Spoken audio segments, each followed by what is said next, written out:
अब आपको ये दिखाते हैं कि अबू आजमी ने औरंगजेब को लेकर क्या कहा था, जिसके बाद घमासान मचा हुआ। औरंगजेब के जमाने में भारतवर्ष जो है सोने की चिड़िया था। हमारी सरहद जो है अफगानिस्तान बर्मा तक बढ़ी हुई थी, समझा आपने। और इसी को देख के अंग्रेज यहाँ आया था। एक इंसाफ पसंद बादशाह था वो। इसको जबरदस्ती के हिंदू मुस्लिम करके नफरत वाला काम नहीं करना चाहिए। क्या बात करते हैं, ये गलत हिस्ट्री दिखाई जा रही है। औरंगजेब को क्रूर शासक नहीं मानते हैं? नहीं, मैं नहीं मानता। औरंगजेब क्रूर शासक? बिल्कुल नहीं, मैं बिल्कुल क्रूर शासन नहीं मानता। मेरे स्टेटमेंट में इतना बड़ा बवाल क्यों? मैं समझता हूँ कि मैं जिंदगी में कभी भी ऐसा कोई स्टेटमेंट, ऐसा कोई दिल की गहराई में कभी बोल ही नहीं सकता हूँ। इन महाराज के जो लोगों ने इस महाराष्ट्र में इतने बड़े बड़े काम किए, सारे धर्म के साथ, सारे इंसान के साथ बराबरी किए, इनके खिलाफ मैं बोलूँ, मेरी हैसियत बोलने की कभी सोच भी नहीं सकता मैं। लेकिन अगर इसके बाद भी अगर किसी को ऐसा लगता है कि मैंने इस तरह की बातें बोली हैं और जिससे किसी को आहत हो रहा है, तो मैं अपने स्टेटमेंट को वापस लेता हूँ। सबसे बड़ा अपडेट यह है कि विधानसभा में, विधान परिषद में योगी आदित्यनाथ ने बोलते हुए समाजवादी पार्टी से अबू आजमी को पार्टी से बाहर का रास्ता दिखाने की बात कही। इधर महाराष्ट्र विधानसभा में बजट सत्र के लिए अबू आजमी को इसी बयान के चलते निलंबित कर दिया गया। लेकिन बड़ी बात यह है कि अखिलेश यादव अबू आजमी के समर्थन में खड़े। इस पर चर्चा करेंगे। कई सारे मेहमान हमारे साथ जुड़ गए, उनका तारुफ आपसे करवाते हैं। हमारे साथ महेंद्र प्रताप सिंह जुड़े हुए हैं, जो कि श्री कृष्ण जन्मभूमि मुक्ति न्यास के पैरोकार हैं और हमारे साथ बतौर एडवोकेट इस चर्चा में शामिल है। हिस्टोरियन प्रोफेसर कपिल कुमार हमारे साथ जुड़ गए इस पर ज्यादा बातचीत के लिए। हमारे साथ मौलाना साजिद रशीदी जुड़ गए हैं, जो कि मुस्लिम स्कॉलर हैं, और सैयद जवाद हमारे साथ जुड़ गए हैं, जो कि पॉलिटिकल एनालिस्ट है। सभी मेहमानों का बहुत बहुत स्वागत। कपिल जी, मैं शुरुआत आप ही से करता हूं। अबू आजमी के बयान को लेकर योगी आदित्यनाथ कैसे फायर बयान दे रहे हैं वो आपने सुन लिया। विधान परिषद के अंदर उन्होंने कहा कि समाजवादी पार्टी या तो बाहर निकाल दे, और अगर ऐसा नहीं कर पाती है तो उत्तर प्रदेश बुला, इलाज हम कर देंगे। कैसे देख रहे हैं सर आप?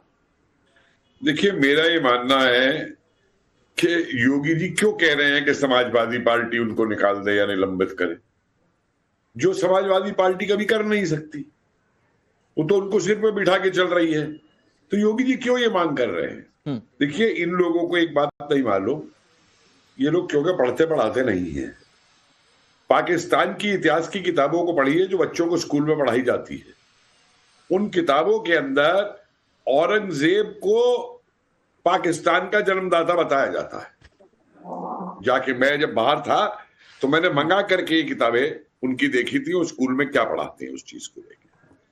दूसरी बात ये कह रहे हैं कि साहब भारत की सीमाएं उस समय बर्मा तक थी और अफगानिस्तान थी।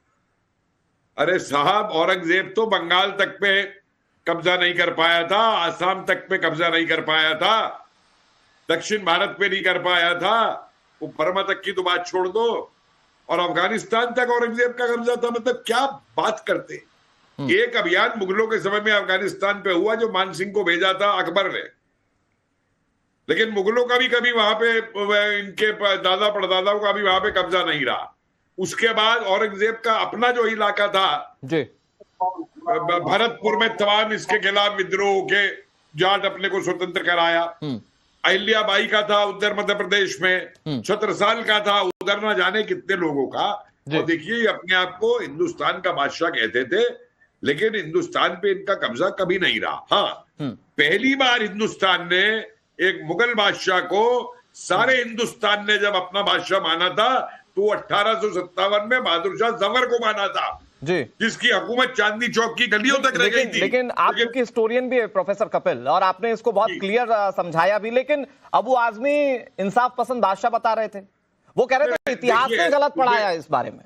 देखिए ऐसा है कि मैं अबू आजमी को गलत इसलिए नहीं करूंगा कि उनके मजहब के हिसाब से काफिर का धर्म परिवर्तन करवाना या काफिर का कत्लेआम करना वो मजहब पसंद है।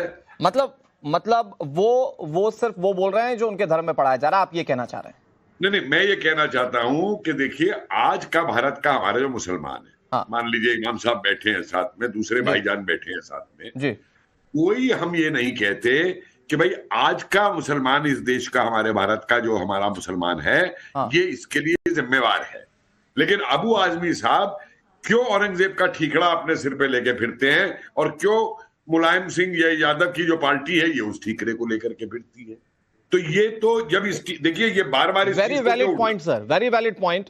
मैं एक बार जरा रशीदी साहब के पास चला जाता हूँ। साजिद रशीदी हमारे साथ है और सैयद जवाद है। रशीदी साहब, पिता का कत्ल किया, दारा शिको जो भाई था उसको चुनवा दिया, ये इतिहास तो ऐसा नहीं है कि अबू आजमी ने नहीं पढ़ा हो। इसके बावजूद उनके लिए वो इंसाफ पसंद बादशाह, मतलब या उन्होंने इतिहास गलत पढ़ लिया या वो किसी ऐसे व्यक्ति को ही अपना आदर्श मान रहे, इसकी वजह क्या समझते हैं सर? हालांकि बाद में यूटर्न ले लिया बयान से, माफी मांग ली, मैं बहुत क्लियर कर देता हूं रशीदी साहब। नहीं मांगी है। देखिए दो बातें समझिए जी। एक तो ये है कि उन्होंने अपना बयान वापस ले लिया, तो इस पर चर्चा ही नहीं होनी चाहिए जब बयान वापस ले लिया, नंबर एक। दूसरी बात ये है कि वो एक मुगल बादशाह था, आया 55 साल हुकूमत की और चला गया।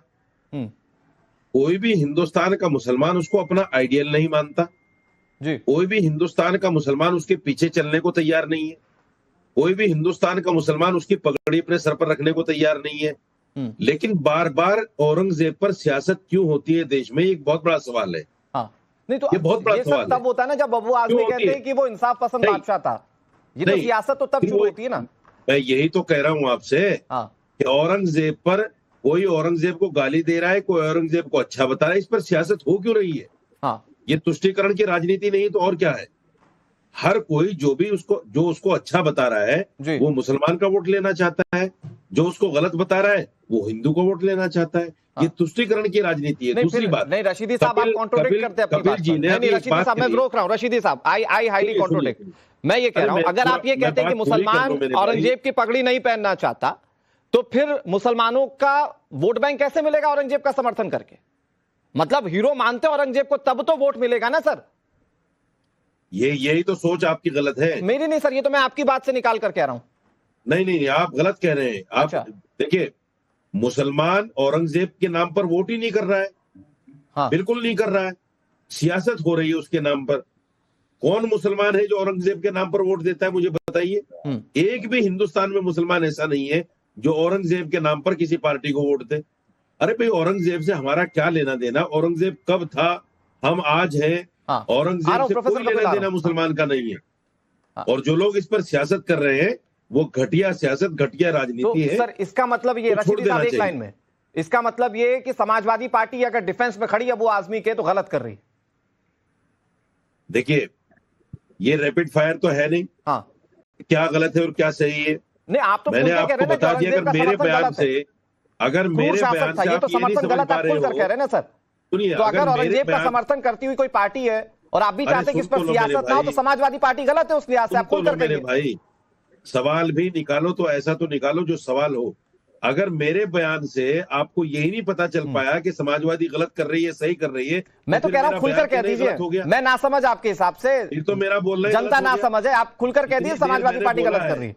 नहीं, इतनी देर मैंने बोला है और आप अब भी ये कह रहे हैं कि समाजवादी कैसी सियासत कर रही है। बड़ी अजीब सी बात है ये तो। आप समझ नहीं पाए। मैं कह रहा हूं राशिदी साहब, आप खुलकर कह दीजिए। चलिए, हो सकता है मुझे आप ना समझ कह लीजिए, मैं इतना ब्लेम झेलूंगा। आप खुलकर कह दीजिए हाँ समाजवादी पार्टी गलत कर रही है। क्यों पूछा जाता है? ये समाजवादी पार्टी गलत कह रही है सर, खुलकर कहिए ना। मैं बताता हूं आपको असलियत क्या है। ठीक है प्रोफेसर कपिल। ठीक, देखिए, एक तो रशीदी साहब ने बहुत अच्छी बात है कही है कि ये जो मान लिया जाता है कि आपके पास हर मुसलमान औरंगजेब के उस पर वोट डालेगा, ये बिल्कुल गलत धारणा है। और मुस्लिम वोट बैंक को भी जो समझते हैं कि एक मुस्लिम वोट बैंक है, वो गलत है। ओवैसी ने लाख कोशिश कर ली है यूपी में जीतने की, दिल्ली के अंदर जीतने की, करने की। मुस्लिम वोट क्या ओवैसी को मिल गया? जो इसने के सबसे ज्यादा भड़काऊ और फेनेटिक भाषण दिए मुस्लिम को लेकर के, वो कांग्रेस को भी गया, वो आपको भी गया, छोटा मोटा बीजेपी को भी गया। तो ये जो एक राजनीति चल रही थी सन 47 से कांग्रेस ने बना ली थी कि मुसलमानों को डरा धमका के रखो कि अगर तुमने हमको वोट नहीं डाली तो तुमको हिंदू मार देंगे। यही नीति आज जो है अखिलेश यादव कर रहे हैं। वो ही समझते हैं कि मुसलमानों को डरा धमका के रखो, और अगर जो क्रूर कोई मुस्लिम था तो उसको अपना नेता बना के रखो, और मुसलमानों को जो है उससे कभी बाहर मत निकलने दो। मुसलमानों को असलियत मत पढ़ने दो, मुसलमानों को आगे मत जाने दो, साइंस और उसमें मत जाने दो, आगे तरक्की मत करने दो। क्योंकि मुसलमान तरक्की अगर कर गए बच्चे तो फिर इनकी अखिलेश यादव की कौन मानेगा और ओवैसी की कौन लेकिन मुझे लगता है कि सर, आप जो बात कह रहे हैं समाजवादी पार्टी के लिए, समझने की बात है, AIMIM पर भी लागू होती है। क्योंकि हाँ प्रोफेसर कपिल मैं आ रहा हूं आपके पास। सैयद जवाद हमारे साथ बहुत देर से बैठे हुए हैं। आ रहा हूं रशीदी साहब, मैं आ रहा हूं आपके पास। रशीदी साहब मैं आ रहा हूं आपके पास। आपका फ्रेम फ्रीज हो गया था रशीदी साहब, मैं आता हूं फिर से आपके पास। सैयद जवाद, औरंगजेब का किसी तरह से समर्थन तो नहीं हो सकता, और जो समर्थन में खड़ा उसका विरोध होना चाहिए, तो अबू आजमी का तो खुलकर विरोध होना चाहिए ना। और यही बात योगी आदित्यनाथ कह रहे हैं विधान परिषद में। जी बहुत बहुत धन्यवाद अनुराग भाई आपको, और आपके सभी दर्शकों को मेरा जय हिंद जय संविधान। देखिए जो बात रशीदी साहब ने कही, मैं उस बात को और खुल करके कह देता हूँ जी कि भारत के मुसलमानों का औरंगजेब बाबर हीरो नहीं, यहाँ के हीरो ख्वाजा अजमेरी हैं। भारत के मुसलमानों के हीरो हजरत निजामुद्दीन औलिया हैं। भारत के हीरो हमारे स्वतंत्रता सेनानी हैं, अशफाक उल्लाह खां हैं। भारत के स्वतंत्रता सेनानियों में से जितने भी रहे हुए, चाहे मौलाना अबुल कलाम आजाद हुए, चाहे जौहर बरादरान हुए, ये तमाम हमारे लीडर हैं। औरंगजेब और बाबर हमारे हीरो नहीं। हाँ, औरंगजेब को एक शासक के तौर पे देखा जाता है, उसी तरीके से मैं देखता हूँ जैसे पुष्यमित्रा शुंग को देखता हूँ और राजा शशांक को देखता हूँ, वैसे ही मैं औरंगजेब को भी देखता हूँ। मतलब क्रूर शासक के तौर पर पुष्यमित्रा, हाँ, जैसे जैसे राजा शशांक थे, जैसे पुष्यमित्रा शुंग थे, वैसे ही औरंगजेब भी एक शासक था, चला गया और आने वाले लोग भी चले जाते। तो इसमें कॉन्ट्रडिक्टिव होना नहीं चाहिए। अगर इतिहास पढ़ने का शौक है तो इन शाखा छाप लोगों से कहा जाए कि अच्छे अच्छे कॉलेजेस, अच्छी अच्छी यूनिवर्सिटीज में, बड़ी बड़ी इंटरनेशनल यूनिवर्सिटीज में जाकर के इतिहास पढ़े।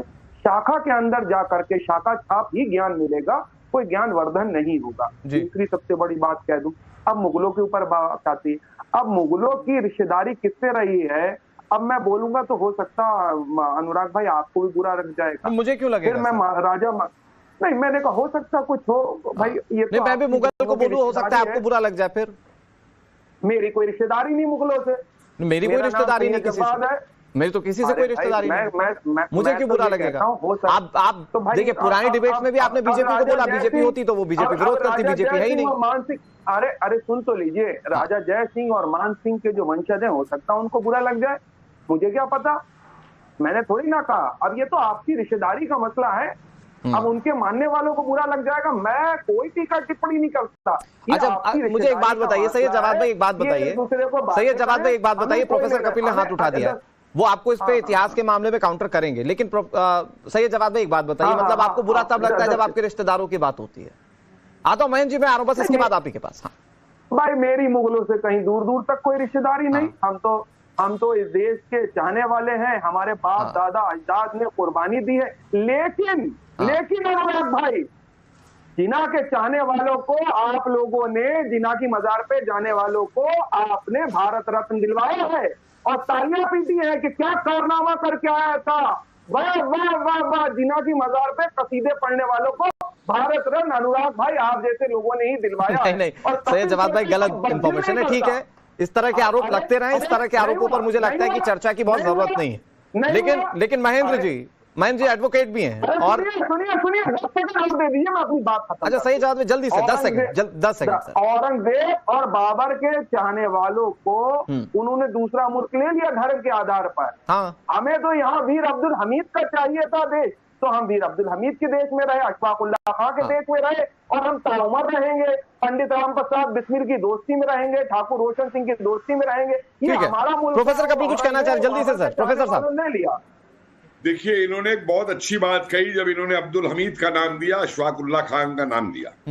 मैं तो इनसे कहूंगा कि भाईजान, अजीमुल्लाह से लेके, अशफाक उल्लाह से लेके और मकबूल शेरवानी तक और अब्दुल हमीद तक और अब अपना कलाम साहब, इन सबको लेकर के मुझे ये बताइए कि जितने राष्ट्रवादी मुसलमान थे ये, इनके नैरेटिव को क्यों गायब कर दिया गया?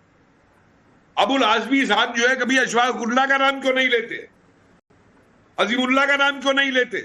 उस पे वोट नहीं मिलता ना, का नाम क्यों नहीं लेते? अरे उस पे वोट नहीं मिलता।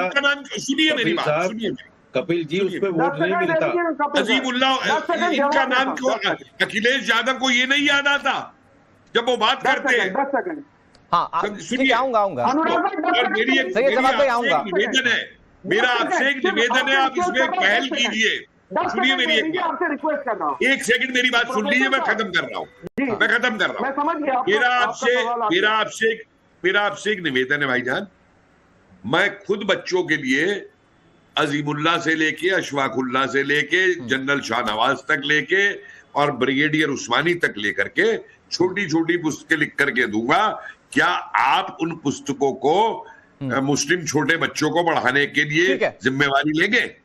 ठीक है, सही जवाब है। 10 सेकंड, फिर मैं उसके बाद महेंद्र जी के पास जा रहा हूं। हाँ। देखिए, वोट की जहां तक बात आई भाई, यहाँ तो उन पार्टी को भी वोट मिल रहे हैं, जैसे मैंने बताया, जो पाकिस्तान चले जाते हैं, बिरयानी खाए आते हैं, शाल लिए जाते हैं, मलियाबादी आम लिए जाते हैं, जिना की मैं एकता की बात कर रहा हूँ, आप उससे बाहरी नहीं निकल सकते। आप तो डिवाइड करने की बात ही करते रहेंगे। अरे हेरसाई को बुला लेते हैं, हेरसाई को मिटाने की बात करते हैं, आप फिर उसी में आ जाते हैं लौट करके बीजेपी। और कपिल सर कुछ है पॉलिटिकल गिद है, उनको तो एक्सपोज करना चाहिए ना। जो भैया मैं करता हूँ, मैंने बहुतों को एक्सपोज किया है। Kapil sir, political will Kapil sir, मैं बहुत संक्षेप में इस पूरे कन्वर्सेशन को एक समअप करता हूँ। दरअसल क्या है ना कि वो मलियाबाद आम या फिर बिरयानी को लेकर बहुत सारे सवाल भले उठ जाएं, लेकिन चुनाव होता है तो उन्हीं पार्टियों को सपोर्ट करने वाले जो कहते हैं कि पाकिस्तान से बातचीत होनी चाहिए, उन्हीं पार्टियों को सपोर्ट करने वाले मिलकर चुनाव लड़ते हैं। तो सच्चाई तो ये भी है। खैर, सही जवाब भाई, मैं इस पर बात और आगे करूं। महेंद्र जी हमारे साथ जुड़े हुए। महेंद्र जी, ये हमारे देश में वो कौन सा चश्मा लगाते हैं, हमारे देश के रहने वाले वो कौन सा चश्मा लगा लेते हैं? मतलब कई मंदिर हमारे, आप क्योंकि खुद मथुरा में शाही ईदगाह को लेकर लड़ाई लड़ रहे हैं और आप लोगों का दावा है कि वहां पर भगवान श्री कृष्ण का मंदिर था, और इन्हीं मंदिरों को तोड़ने वाले औरंगजेब को कुछ लोग सपोर्ट करते हैं। ये कौन सा चश्मा लगा चुके हैं? और उनको सपोर्ट करने वाली बड़ी पॉलिटिकल पार्टियां भी हैं सर हमारे देश में। देखिए, इन लोगों ने एक व्यवस्था का मजाक बना के रखा हुआ है। इन्होंने औरंगजेब को पढ़ा ही नहीं है, इनको औरंगजेब को पढ़ना चाहिए। औरंगजेब जैसा क्रूर तानाशाह इतिहास में दुनिया में कहीं नहीं हुआ। मैं उसकी एक किताब लेके आया हूँ, देखिए, माँ श्री आलमगीर, मेरे हाथ में चर्चित किताब है। ये उसका एक दरबारी हुआ करता था, साकी मुस्तक खान, उसने एक किताब लिखी है माँ श्री आलमगीर, ये देखिए मेरे हाथ में है। और उसके काले कारनामे औरंगजेब के इसमें दर्ज हैं। ये अब्बू आज भी पढ़ लें और जो महोदय अभी बोल रहे थे ये भी पढ़ लें कि किस तरह से हिंदुओं के मंदिरों को तोड़ करके मस्जिदों में तरमीम किया गया, बदला गया। रशीदी साहब, सही जवाब है। इनको औरंगजेब के वो काले कारनामे याद नहीं है। आप अपना देखिए कि क्या बोल रहे हैं। आप हिंदुस्तान में रह रहे हैं और वहां से भगोड़े आए थे, भगोड़ों का पक्ष ले रहे हैं, जिनका यहाँ की संस्कृति से कोई मतलब हमारी चर्चा में बैठे हुए किसी व्यक्ति ने औरंगजेब को रहन सहन से कोई मतलब नहीं है। हमारी चर्चा में बैठे किसी भी मुस्लिम हमारे भाई ने फेवर नहीं किया औरंगजेब। नहीं, उनको कह रहा हूँ जो कर रहे हैं। हाँ, वेरी ट्रू सर। ओके, मैं वही बता रहा हूँ। तो औरंगजेब के जो बनते हैं, जिन्होंने ये, इसमें पूरा वर्णन आता है कि मंदिरों को तोड़ा गया, मंदिरों को तोड़ करके मस्जिदें बना दी गई, और यहाँ से भगवान श्री कृष्ण के मंदिर को जब 1670 में तोड़ा गया और यहाँ से विग्रह को ले जा करके जामा मस्जिद की जो सीढ़ियां हैं आगरा में, उसकी दीवार, उसकी सीढ़ियों में लगा दिया गया। तो ये पूरा वर्णन इसमें दिया हुआ है। तो और या इस देश से क्या करना चाहते हैं? ये पूरा जो बहुसंख्यक समाज है वो अपने मंदिरों की मांग कर रहा है, गिड़गिड़ा रहा है कि हमारे मंदिर हमें वापस दे दो। ये सुन लीजिए। ठीक है, महेंद्र जी जल्दी से कंक्लूड कीजिए सर। हमारे साथ कपिल श्रीवास्तव जुड़ गए समाजवादी पार्टी के, मैं उनका रुख करूंगा बहुत जल्दी से। अरे सुनिए, यही फर्क है। अभी आज 2 बजे से 2 बजे सुनवाई होने जा रही है हाईकोर्ट में। 2 बजे हाईकोर्ट हम सब तथ्य रखेंगे माननीय न्यायालय में। और हमारा यह है कि 1670 में जब मंदिर तोड़ा गया और जब वहां पे मस्जिद जो बनाई है, ईदगाह बनाया, वो असली गर्भगृह भगवान का असली गर्भगृह हमको मिलना चाहिए। 2.5 एकड़ में जो गर्भगृह बना दिया गया, उसके लिए भी हमें लड़ाई लड़नी पड़ रही है। सर, उस पर बात होगी, लेकिन अभी का सबसे हिटेड टॉपिक मुख्यमंत्री योगी आदित्यनाथ का बयान, जिसपे वो ये कहते हैं कि समाजवादी पार्टी को अबू आजमी को बाहर करना चाहिए, जबकि अखिलेश यादव का पोस्ट ये कहता है कि वो इस तरह के किसी भी मूड में नहीं है। तो कपिल श्रीवास्तव जी, स्वागत करते हुए, योगी आदित्यनाथ कह रहे हैं अगर आप नहीं कर पा रहे तो बुला लीजिए उत्तर प्रदेश, इलाज करना अच्छे से जानते हैं। योगी जी से पहले पूछ लिया होता कि भारत के स्वतंत्रता में भारत को 2 हिस्से करने वाले जिन्ना साहब को सेकुलर बताने वाले आडवाणी साहब के साथ क्या कार्रवाई किया था उन्होंने?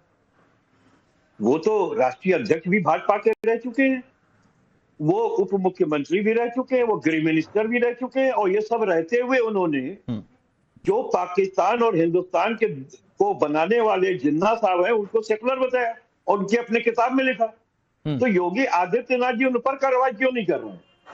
मतलब और आप उनका औरंगजेब और निलंबन जिन्ना को उस समय सेम पेज पे सांसद रखते हैं क्यों नहीं सर? हुआ था? मैं आपको एक बात कह रहा हूं, हाँ, औरंगजेब हो या जिन्ना, भारत के लिए स्वतंत्र भारत का इतिहास में जो लोकतंत्र कायम है वो स्वतंत्रता के बाद कायम है। अच्छा, मुगल कालीन भारत या मुस्लिम भारत या जब अंग्रेजों के पराधीन या फ्रांसीसियों के पराधीन थे, कॉलोनी में थे, उसके इतिहास से हमारा कोई लेना देना नहीं है और न इस मुल्क के लोगों का अगर आपका लेना देना नहीं है तो आपके अबू आजमी के लिए टुकड़े कर देना। नहीं, अगर आपका लेना देना नहीं है कपिल जी, तो आपके अबू आजमी के लिए तो वो इंसाफ पसंद बादशाह थे, जबकि मासीर आलम किताब लेकर बैठे हुए हैं हमारे साथ महेंद्र जी, वो ये बता रहे हैं कि मुगल कितना, औरंगजेब कितना क्रूर था। मैं आ रहा हूं रशीदी साहब इसके बाद। हाँ नहीं, एक मिनट, जो महेंद्र प्रताप जी बता रहे हैं, हाँ, जरा रोमिला थापर को देख लें, आशीर्वादी लाल श्रीवास्तव की किताबों को देख लें और जरा बर्नी साहब को देख लें, फ्रांसीसी के लोगों को देख लें, जो इतिहास के राइटर है। देखिए महेंद्र प्रताप जी गाल बजाने का काम नहीं चलेगा। ये प्रोफेसर कपिल बोल रहे हैं, कपिल जी, प्रोफेसर कपिल बोल रहे हैं, भारत रत्न दे रहे हैं आप, उनको तो आप भारत रत्न दे रहे हैं, जिसने भारत के 2 टुकड़े किए उसको आपने भारत रत्न दिए। जरा 1-on-1 रख लीजिए प्रोफेसर कपिल और कपिल जी को।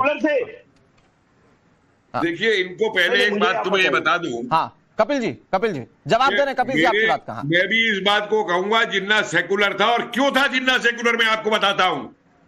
जिन्ना कभी नमाज नहीं पढ़ता था, जिन्ना रोजे नहीं रखता था, जिन्ना शराब पीता था, समझे, जिसको लोग कहते हैं कट्टर मुस्लिम लोगों को बोलते हैं, तो वो फिर कट्टरता का नेता कैसे बन गया? प्रोफेसर कपिल लेकिन उनका कॉन्टेक्स्ट ये, प्रोफेसर कपिल उनका कॉन्टेक्स्ट ये कि हमारे समाज को, हमारे देश को तोड़ा औरंगजेब ने भी और तोड़ा जिन्ना ने भी। आप बताओ भारत तो फिर अखिलेश यादव जिन्ना का क्यों गुणगान कर रहे थे भाई? हाँ, अखिलेश यादव ने जिन्ना का गुणगान किया था, उसको कर रहे थे, जरा आपने उसको भी देख ले।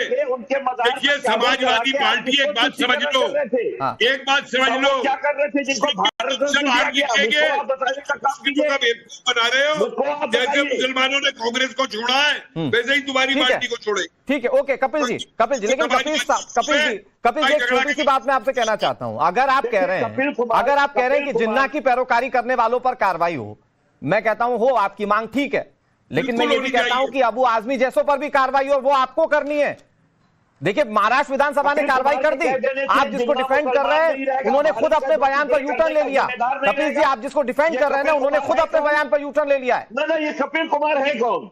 ये कपिल कुमार बताएंगे कि कौन इबादत करता था और कौन नहीं करता था। आप दूसरी चर्चा में पढ़ रहे हैं। नहीं, और दूसरा ये जो भारत के 2 टुकड़े करे, इसके लिए जिम्मेदार कपिल। अरे कपिल साहब, आप भारत करने में लगे हुए हो, सोरेश की नीतियों में चल रहे, के साथ मिलकर चल रहे, कि तुम जिम्मेदार मानते हो? ये बताओ, तुम तो आज जिम्मेदार मानते हो कि नहीं मानते? भारत समाज को जाति जनगणना करके बांटने में लगे हुए, किसकी बांटने की बात कर रहे हो? जो जिन्ना भारत का 2 टुकड़े करने वाला था, अरे ठीक है, ओके, आप टुकड़े कर रहे हो। मेरे पास लिमिटेड वक्त है कपिल जी और कपिल श्रीवास्तव जी और कपिल जी, मेरे पास लिमिटेड वक्त है। कपिल जी, मैं एक छोटी सी बात कह रहा हूँ और उसको कहते हुए मैं आगे बढ़ जाता हूँ। कपिल जी, अगर आप कह रहे हैं कि जिन्ना ने देश को तोड़ा और उसकी पैरोकारी करने वालों पर कार्रवाई हो, तो औरंगजेब की पैरोकारी करने वालों पर भी कार्रवाई हो, और कार्रवाई करना आपके हाथ में, जिसके लिए आप डिनाई कर रहे हैं सोशल मीडिया पोस्ट के जरिए। मैं तो आप कह रहा हूं कि नहीं, आप कार्रवाई कर दीजिए, फिर जिन्ना की पैरोकारी वालों पर भी सवाल उठाइए ना। आप कार्रवाई कीजिए औरंगजेब की बात करने वालों पर। औरंगजेब जिसको मसीहा दिखता था उस पर कार्रवाई कीजिए ना साहब। भाई, जिसने बयान दिया वो खुद यूटर्न लेकर बैठा है, आप यहाँ पर बचा रहे हैं उसको। अरे रशीदी साहब प्लीज, उत्तराखंड मांगने तक वालों में पे ले आइए। हाँ प्लीज सुनिए, कपिल जी एक मिनट, रशीदी साहब आपसे कुछ कह रहे हैं। कपिल श्रीवास्तव, सुनिए, अभी कपिल जी ने और महेंद्र प्रताप जी ने 2 बातें इस तरह की कही, मैं उनका जवाब देना चाहता हूँ। पहले तो कपिल जी की बात का जवाब दे दूं। कपिल जी ने कहा कि औरंगजेब पाकिस्तान को बनाने में औरंगजेब का हाथ था। औरंगजेब कब था, पाकिस्तान कब बना है, ये हिस्ट्री का नंबर 1। सुन लीजिए भाई, अरे सुन लीजिए, अरे सुन लो मेरे भाई, सुन, बीच में मत बोला करो, बीच में नहीं बोलना चाहिए। दूसरे, महेंद्र प्रताप जी आप वकील हैं, पढ़े लिखे आदमी हैं, आपने कहा वो गर्भगृह है जहां ईदगाह है।